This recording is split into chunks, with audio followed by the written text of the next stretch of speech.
So this is another video on MoTeC i2 Pro. Mostly going to be answering some of the questions I've been sent through. Maybe cover a few extra bits. So I've had a few questions through. The first one being, I've had a couple of different questions about being able to save and return to a workspace or workbook in i2, which it may sound simple, but actually the way MoTeC handles all of its different files is a little bit niche and different to most of the software out there. So I'll cover that now. So we open up the software. I'll always tick this box. Remember the workspace next time i2 starts. That will mean that whatever was last on your screen when you close it down, when you turn your laptop off, whatever, you open up the software again, it'll be back on that again, rather than bringing you back here every time. So this is the workspace I currently use for stuff with the Mustangs. So now that I've got that open and I've had that box ticked, if I close down i2 and then go back to i2, you'll see we're straight back at the workbook now. Of course, you need to save the workbook though, and you can do that by, or workspace I should say, going to either save workspace if you've already called it something, or if you haven't called it something yet, give it a name, press OK. I'll press cancel in this case. And then any modifications you make further on from that, you can just press save workspace and you'll see that it appears in your workspaces here. And if you ever want to go back to that original page, the opening page of MoTeC i2, you can do that with just close workspace here. So that will bring me straight back to here. And if for whatever reason I wanted it off, I could then untick that and have it come back to this all the time. But I'll always leave it on. So that's this is the main workspace that I actually use for the Mustangs when I'm at the track. So it's there's a lot more to it than the workspace I was showing previously, which was just a basic empty template one. So I'll just start by bringing some data in. We'll always need data to do anything in i2 really. So data is open. We are using data from a BOP test at Paul Ricard right at the start of the year, with a unnamed BOP driver, as opposed to my usual guys. So it's a bit different. It's a driver who's never driven the car before, so there's a lot of simple mistakes to spot and rectify, and it makes things more obvious when I'm showing you exactly what it is we're looking at. Yeah, so next question was, how do you set up a track you haven't been to yet? And in MoTeC, they make that really easy. So when I have produced the track map, as I have down here, let's go to the properties of that. You can see it's using the GPS latitude and longitude of the data that's been that we've opened up. And so as long as you've got this created, as soon as you open up any data of any track, it's going to just plot the GPS coordinates of where the car has been in a particular lap, and that will draw the circuit. So if I zoom out, you'll see that the car's been driving around the paddock of Paul Ricard there and been coming into the pits here, and that's how it's drawing the map. Which means that, yeah, once you have made that will pretty much always work. You'll never have to make a new track map for a new circuit and all this sort of stuff. It's just as simple as, there, you've got it. So I'll just give you an example of some different data. So the BOP test ran lots of different configurations. So if I open up a small, one of the smaller configs, you can see a 1:34 will be a smaller config, and it's produced a smaller config straight away. And MoTeC, with that white line, it knows the track actually goes beyond that. It does know the tracks, but it's drawn where you've been and highlighted that bit, zoomed in onto that bit. Yeah, so that is producing tracks. I will just come back to, you see we've got a couple different data sets open now. So I'll come back to the original data set with the sort of more standard traditional Paul Ricard layout. So can you upload tracks without running laps and generating them? Sort of covered that one within the first one. And so well, you don't need to. Once you have produced the GPS, as soon as you open up the data, you will have that track map there. So yeah, it's quite handy for that. It prevents a lot of pre-event work, having to try and set up your workspace for a specific circuit. Now, there is a MoTeC bank of circuits which I would use with another piece of software, the dash manager or an ECU manager, to tell the car where it is, so that it will make splits. I'll cover that in a different video, because that's a different piece of software, and that's more uploading mappings and that sort of thing to the car, rather than analyzing data as such. So next question from them was, how do you set up lap segments? Now, lap segments isn't something I use so much, but I do know how to do it. So you need the data open, zoom in on one lap, so you press W. So if it was open on the whole thing, press W, zooms in onto the fastest lap. You've got one full lap of data in front of you. You go to Tools, and then we can go to Track Editor, and this is where we can now create splits. So we can create our own split within it.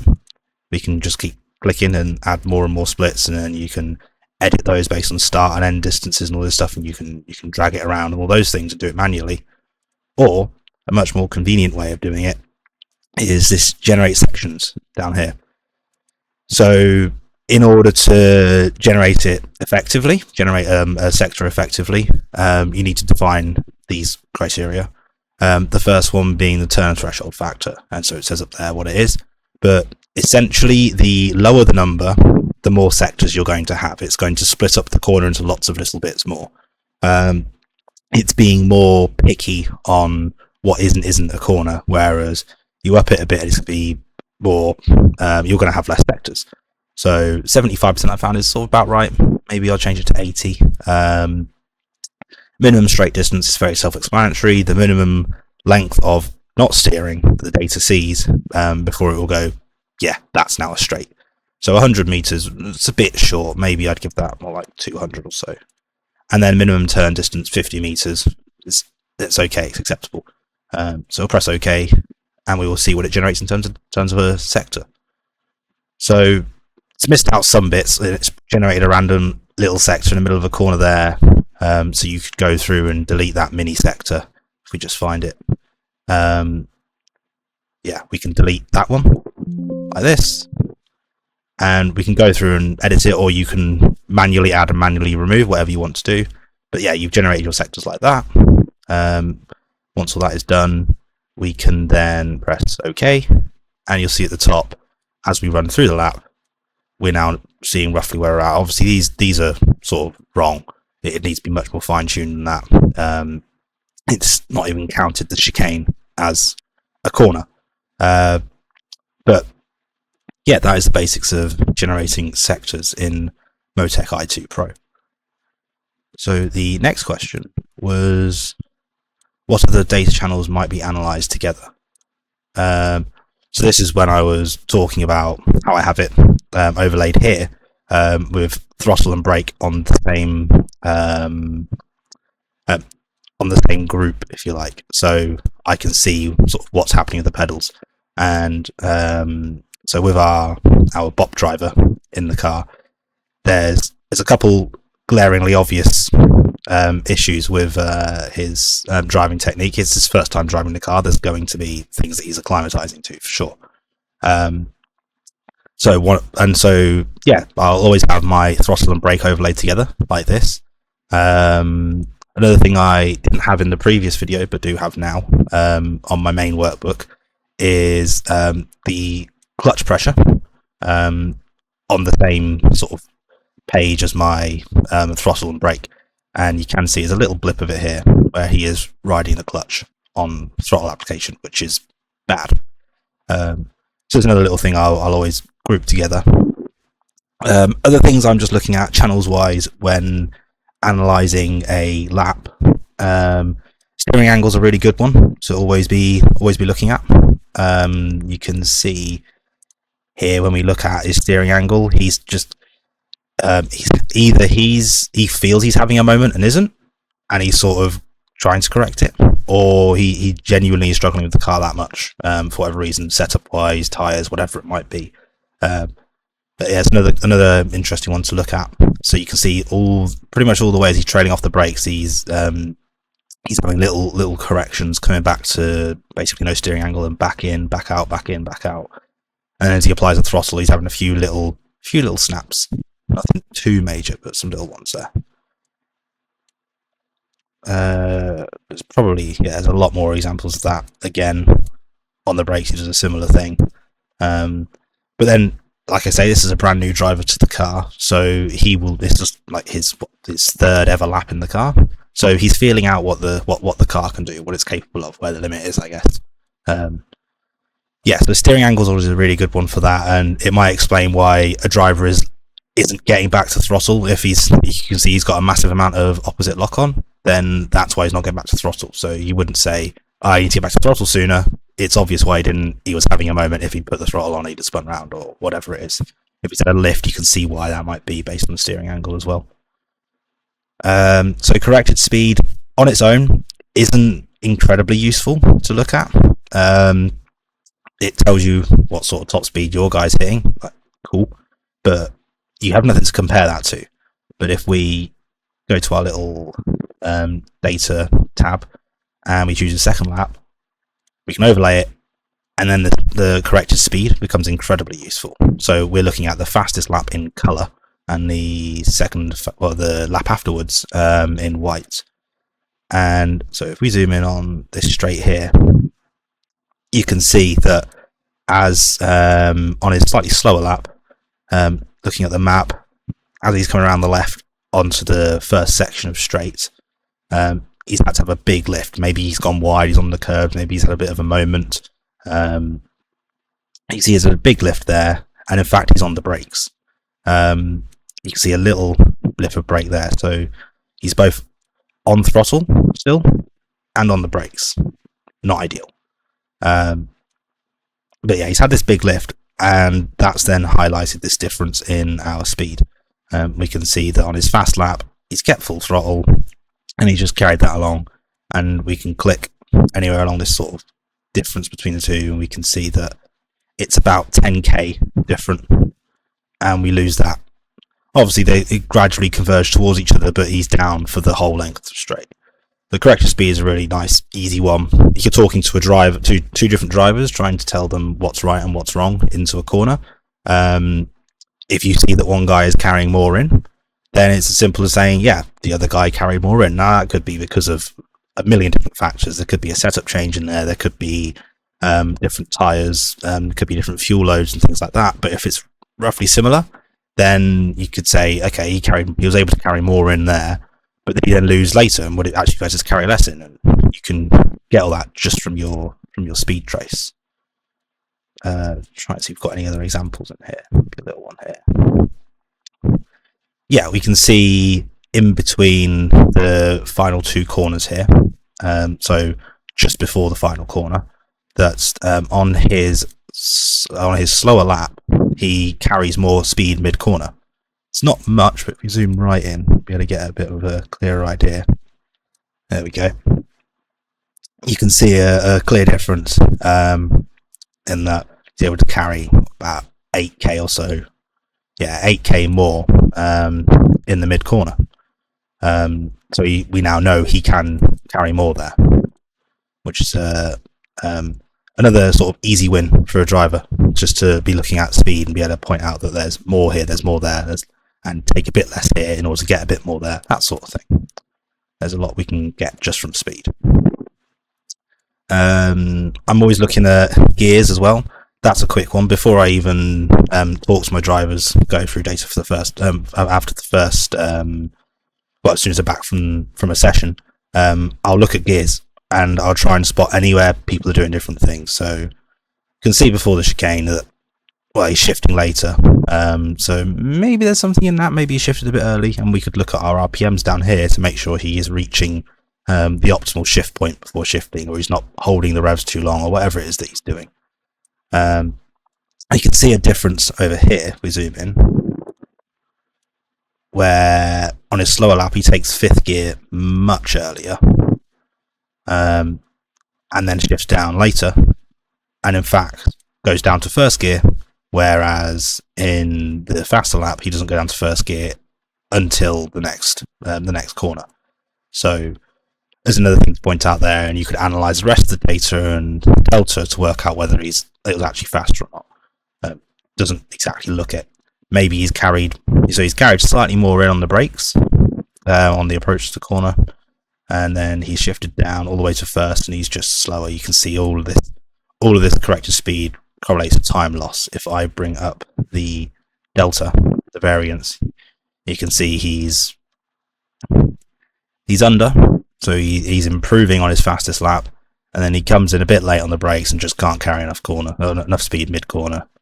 Then he has his lift on the straight, loses a lot of time there. What are we looking at there? From 5/10 down to about 1/10 or so. So 4/10 loss there. Not so much of a loss through the chicane. Again, we can just look at the time delta here. We don't even need to look at the rest of the data to see that. So he's gained through the chicane. So he's probably gained by braking later into the chicane. He's then, because he's braked later, he's not been able to set himself up as nicely for the exit of the chicane, and therefore he's lost a bit on exit. That's the dip and then the rise again. That's quite a common thing to see in data. Lots of dips and rises when you're comparing particularly two different drivers. One will brake late than the other. One person making up his time on the brakes, the other one making up his time by getting to throttle earlier. And you'll see lots of these dips, which normally is that sort of thing. Normally it is just one guy brakes later, the other guy to throttle earlier because he's braked earlier. So yeah, that's some of the sort of different channels I'm looking at when it comes to driver performance. I guess there's also wheel speeds I'll be looking at quite a bit. It looks quite messy when you're trying to overlay two, so we'll just have one for now. So we can see here on the brakes into the chicane, it's a lot of lockups, a lot of mini lockups. Now the car does have ABS, but the ABS will allow some under rotation, and then TC as well will allow some over rotation of the wheels. It's not like it's just going to lock you into perfect the whole time. That'd also be slow. You need some under rotation and some over rotation to promote drive and to promote slowing down.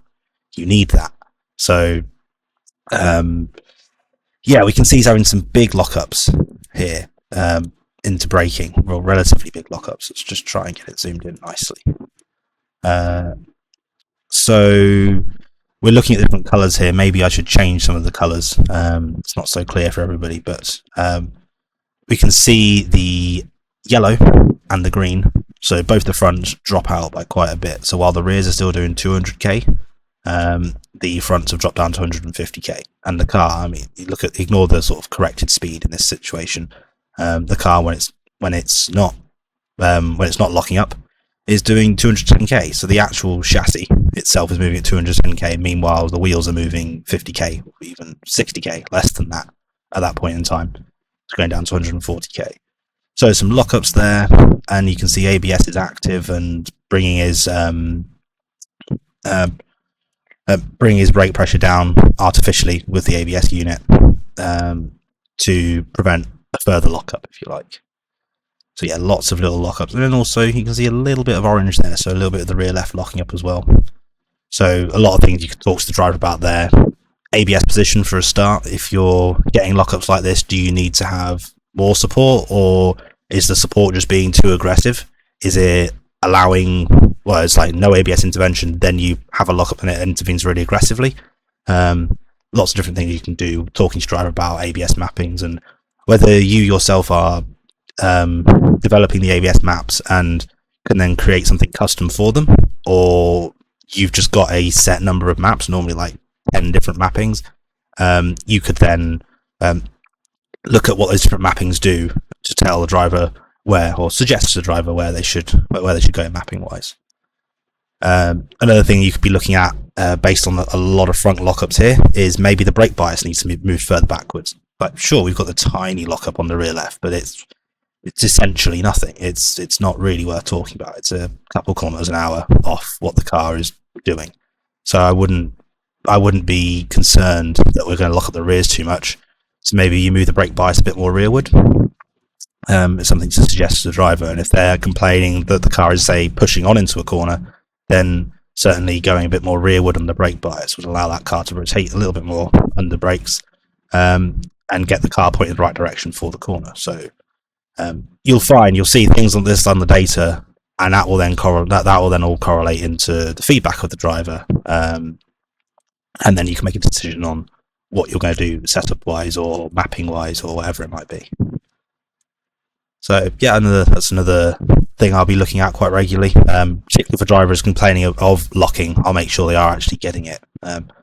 Typically, you use data to either find something the driver hasn't mentioned at all to check that there's not something that's been missed, or to help validate what the driver is saying, and to possibly find out more. The driver is feeling something, but he doesn't know exactly where it's coming from. He doesn't know why it's coming from, where or what, and the data will sort of open that up a bit. It should be a tool that you use to help you make your decisions, not the thing that makes your decisions. Just because the data is saying one thing, if the driver's feeling another thing, you need to make that driver feel good and happy so that they're going to drive fast. If they don't like how the car feels, they're not confident, they're not getting the best out of themselves. And so it's a juggling act. You're trying to give them something that inspires confidence for them and makes them feel good, at the same time making sure it's fast. You need both those things, and data is a tool to help you find that point, I guess. There's a lot of little channels on here that I've made, which are just various little checks that I've sort of created maybe for a race weekend where someone's complained about something. So driver complaining that the throttle pedal isn't giving him 100% throttle.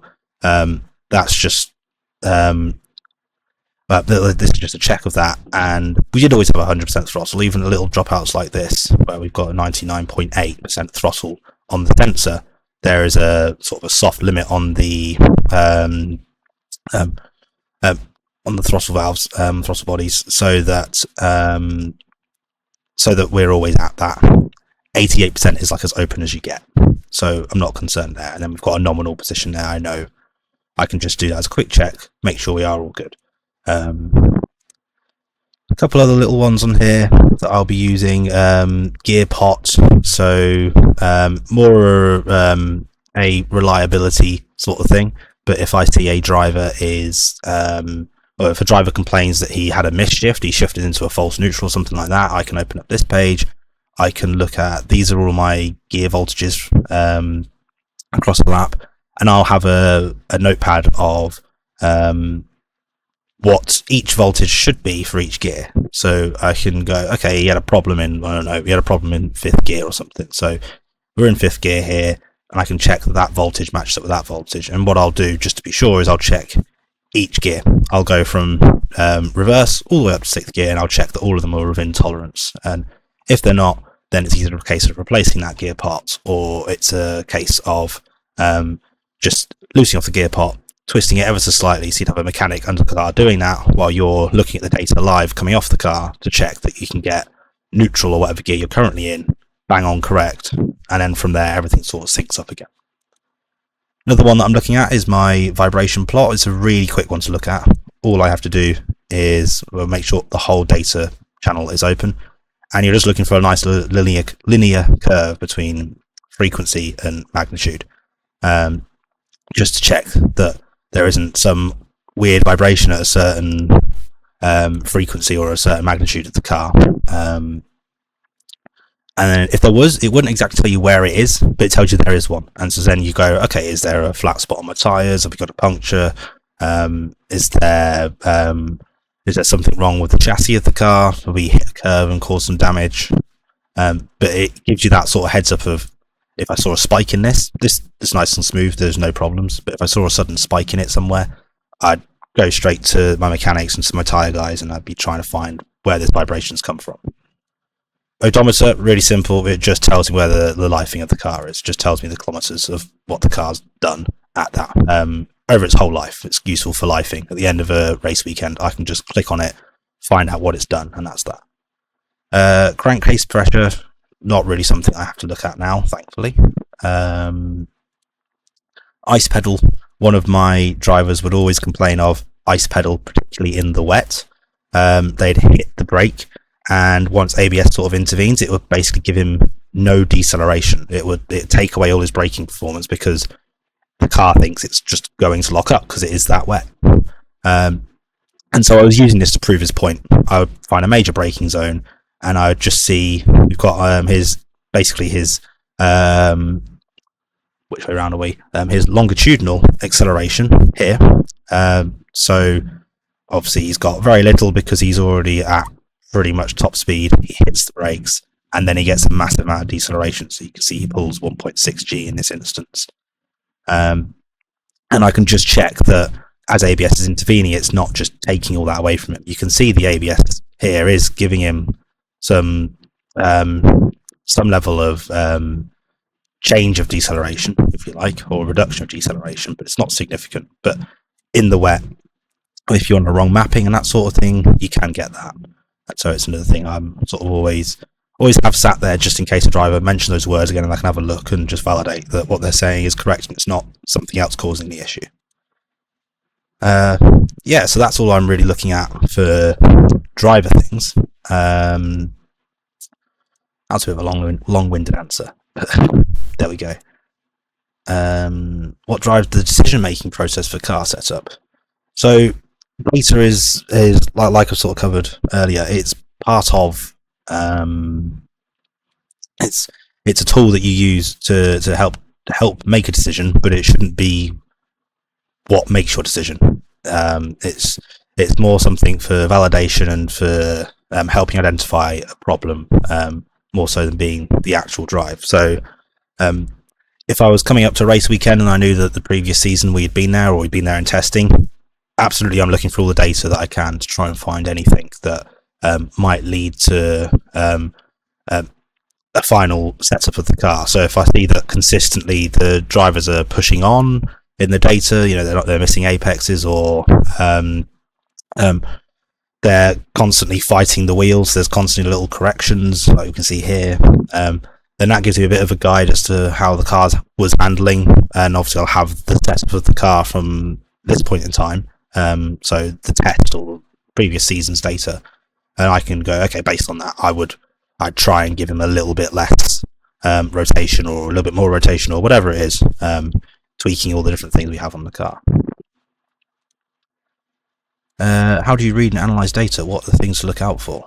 So we've covered a lot of that, but I'll just run through right now 2 laps, and just, in fact, we'll do 2 different laps just because that'll be fresh. Let's go. That's like his first flying lap versus his next flying lap. So he'll have learned a lot by doing that. There'll be lots of different key changes. So zoom in on turn 1. So turn 1, we've got a couple of things really. Well, quite a lot. It's very different because the driver is learning the car, filling out the car. So on his first lap, which is the coloured one, the slower of the 2, he's been very progressive in his brake application, which is it's not what we want. Maybe in the wet we have a little bit of that, but in the dry we want a very clear off throttle on brake spike almost, and then a bleed off. The bleed off's okay, but the way in which they've trailed on, you're just losing time. You're asking the car to do both things at once. You could just not ask it to do the brake later, or you can bring the throttle back earlier, either or. This point here, you're sort of wasting energy, wasting time. You're not doing anything with the car as such. One thing is fighting against another. So that's another thing to always look out for with driver analysis.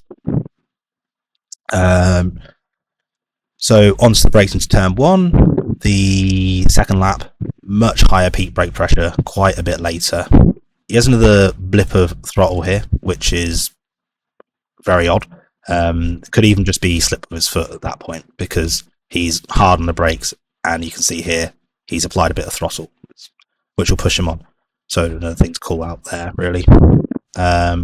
He's able to get to the throttle on his second lap much earlier and to full throttle, whereas on his first lap he doesn't. Probably just feeling out the car, like we say. And then again, the exit of turn 2 to throttle much quicker.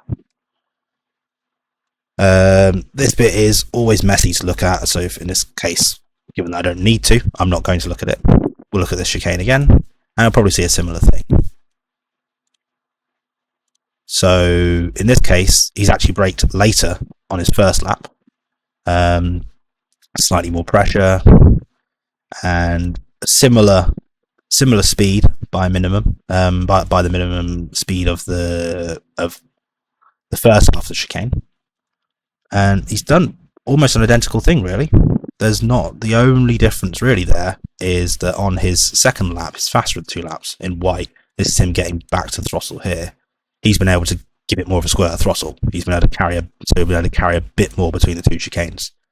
That's the only major difference. Sure, he gets to throttle slightly earlier, but that's quite minimal. And he's braking slightly earlier. But him braking slightly earlier then has allowed him to have all this extra throttle here. So he's lost a tiny bit on brakes and he's gained it back mid corner, and he's still needing to get a throttle even again a slightly better throttle application than the previous lap. So yeah, good improvement there. Let's see what other questions we've got. What would I normally look at in terms of data immediately after a session? So let's imagine the car has come in. I have just downloaded the data. So in fact, let's just close it down just to complete the little simulation, if you like. Yeah, so in fact, we'll use that one. Yeah, so we're looking at a different session now where we're in a different config of the circuit, but that's fine. So just come in for the end of a session and the data is open in front of me. Now, the first things that I will always look at are the safety and reliability of the car. Doesn't matter whether I can make my drivers any faster. If the car's not safe and I didn't realise that, then it's all gone wrong. So, as well as all of my pages I have here for looking at things, I have some MoTeC stuff for analysing the health and the chassis of the car, that sort of thing. So I have an alarms page. Now this tells me whenever any alarm is triggered, and we can create our own custom alarms. And you see the alarm that is triggered repeatedly is this one here, which I know is alarm pedal overlap because it's a value of 1 while the other one's a 0. You can see if you watch down here, this is 0. As we come across to it, we reach 1, and so it triggers the alarm. And that's just that he's using too much pedal overlap, throttle and brake at the same time. There's a sort of we have a tolerance in there. It's not just a case of if you have 1% throttle on while you're braking, that triggers the alarm. There'll be like 15% for this much brake and all this sort of stuff. This is a custom alarm that we've made just so I can really quickly open the data and go, he's double pedaling the whole session. But looking at the data, we have no other alarms. So that's already a good sign. The driver should tell you if they get any alarm, it should appear on their dash. This one doesn't, because otherwise, for him at least, it'd appear all the time and it'd annoy him. But any other alarm would appear on the dash, and he would hopefully radio that and say, I've got a problem. Here you go. Here's my problem. And I could decide whether it was something that we needed to pit for or something we could carry on with. Yeah, alarms is probably the first thing I look at there. Looking at brakes, I make sure that the brake bias remains consistent, unless of course they change and adjust the brake bias. You can get brake pressure dropouts and pad knockoff and all sorts of things, and so I'm checking that we get a nice consistent brake bias, which we do. We don't get any sort of drop-offs becoming rear biased or anything like that. So yeah, I'll set up a page to analyze all my brakes, which is this page.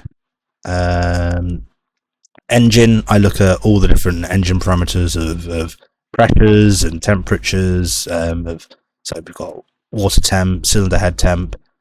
Typically, if the alarm's not been triggered, then I know that there's almost certainly not going to be any problems with these temps. But it's still worth checking in case we can see a sudden trend where it's starting to veer off, or maybe it's running too cold even. And certain things we don't want to run too cold. We need to keep them in that right sort of spot.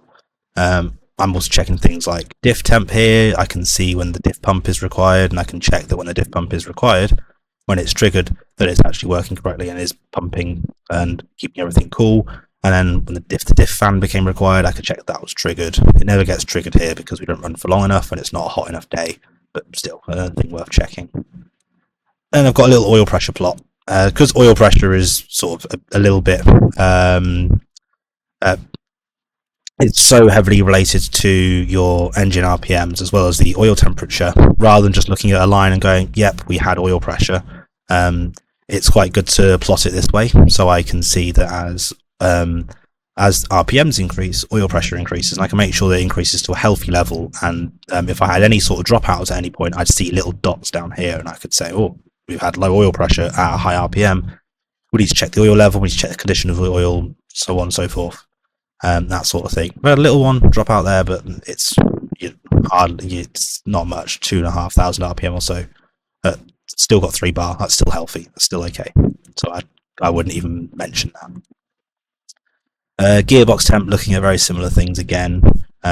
So we've got the temperature of the gearbox plotted there, that sort of thing. Fairly self-explanatory, fairly basic stuff. Mixture, I can look at lambda values, and I'm looking at average lambda values to make sure that we are running to 1, which is stoichiometric. So we have the correct amount of fuel to air mix going into our engine to produce the best combustion possible, so that we don't have any unburnt fuel, that sort of thing. We're running as efficiently as possible, and it's never gonna. That's very close, but it's almost never going to be bang on 1. You always find it slightly out because the ECU is constantly adjusting itself to try and make sure we reach that value. That if you came in for a session and you saw 1 on both banks, this is bank 1 and bank 2. If I saw 1 on both bank on the averages, I should explain this little orange square is your average of the stint. So if I zoom in a bit more, that will change to the average of just this bit of data in front of me. So yeah, it's almost impossible that you're going to see 1 and 1. We nearly did there. That's very good. But if I suddenly saw 1 trailing off by a lot, then I'd go to a mechanic and I'd say, right, okay, we've got a bank that's not running quite right on lambda, whichever side of the engine that is, and we can investigate further from there. And you could also dig through the data more to look at things on that specific bank to see if you've got, and if you can diagnose the issue data side while the mechanics are working on it hands on. Wheel speed, it's more looking at for drivers, so I don't necessarily have to worry about that so much. The alarms we've already covered. PDMs, I'm just checking everything is being triggered correctly. So you can see as I drag my mouse across the data, we've got all these numbers down here that are all triggering, going from 1s to 0s, things turning off and on at various times. And so if a driver said, oh, well, my wipers didn't work, I could check that they were being triggered when he pressed them. And you can see the wiper is 1 for on, so it's clearly wet at that point.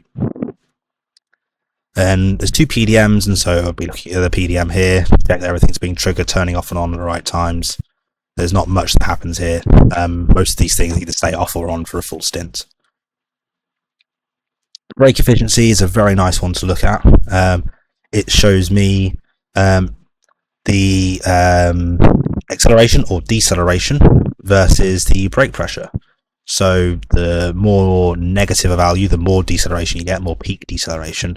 And I can see at what sort of point we get the peak deceleration value. So the peak deceleration value is here at, what is it, 120 something bar, 126.8 up here. That's what we're seeing. 126.8 bar gets us the peak value of deceleration. And so I can just check that a driver is using the brake pedal hard enough to get the maximum deceleration out of the car, or if he's using it too hard, the ABS is intervening and it's basically a waste of energy. I can say, right, you're braking too hard, bring your brake pressure down to here, and actually you'd slow down more.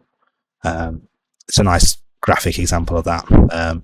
Easy for a driver to understand as well when you're going through the data to try and explain that braking less can slow a car down more.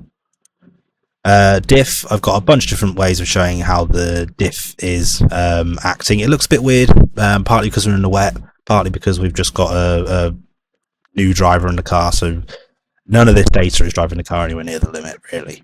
But but it just shows me what the car is doing in various different scenarios. So low throttle, low speed, high throttle, low speed, all these different things. It tells me how the diff is behaving, how much wheel slip I'm getting, how much acceleration I'm getting out of the car.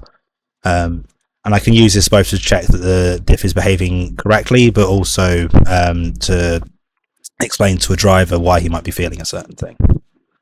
And that's really it. I don't really use the rest of those. They're all just sort of tagged on at the end there. That's everything from a health perspective of the car.